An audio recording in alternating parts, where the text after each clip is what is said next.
আচ্ছা, যেকোনো কাজের মধ্যে হুট করে যদি কেউ চলে আসে বা কোনো একটা ফোন কল আসছে, কোনো একটা এমার্জেন্সি আসছে, তো ওই টাইমটাতে আমি কি করি বা আমি ওই টাইমটা ম্যানেজ করি কেমনে? তাহলে তো আমার কাজ বাধাগ্রস্ত হইলো, আর হয়তো কাজটা করতে পারি না। বাট আমি খেয়াল করছি এইটা আমার ক্ষেত্রে খুব কম হয়। হয়তো মাঝে মধ্যে আমি ডিস্ট্রাক্টেড ফিল করি। এটা কম হওয়ার কারণ হইলো আমি একটা জিনিস ফলো করার চেষ্টা করি যেটারে বাফার আওয়ার বলে বা বাফার টাইম বলে। সেটা ধরেন আপনি দৈনিক ০.৫ ঘন্টা বা ১ ঘন্টা বাফার টাইম রাখবেন। বাফার টাইম মানে হইলো আপনি নিজে থেকে মানে আগে থেকে অ্যাওয়্যার থাকবেন যে প্রতিদিন আমার ০.৫ ঘন্টা অথবা ১ ঘন্টা বা ৪০ মিনিট এটা হচ্ছে আমার নষ্ট হবে। অথবা এই টাইম আমি কাউরে একটু ফোন দিয়ে গল্প করব বা কোনো আড্ডা দিব। তাহলে যখন আপনার ব্রেইন আগে থেকে রেডি যে আমার সারাদিনে যেকোনো বাফার টাইম বলে একটা ব্যাপার আছে। তাইলে যদি কোনো একদিন হঠাৎ করে কেউ না আসে বা কোনো এমার্জেন্সি বা কোনো ফোন কল না আসে, তাইলে বরং আপনি টেনশনে পড়ে যাবেন যে আমার তো ০.৫ ঘন্টা বাফার টাইম ছিল। এটা কি করব? তখন আপনি একটু YouTube ওয়াচ করলেন বা কিছু একটা টাইম দিলেন। সো আমার মনে হয় আমাদের ব্রেইনকে যদি আমি আগে থেকে জানাই দিতে পারি সিগন্যাল যে ২৪ ঘন্টার মধ্যে আমার বাফার টাইম বলে কিছু একটা আছে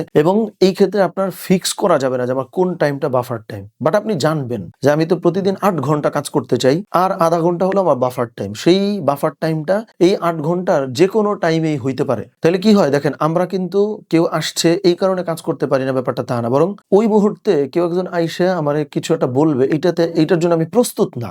সেইজন্য না আমাদের কাজ হয় না।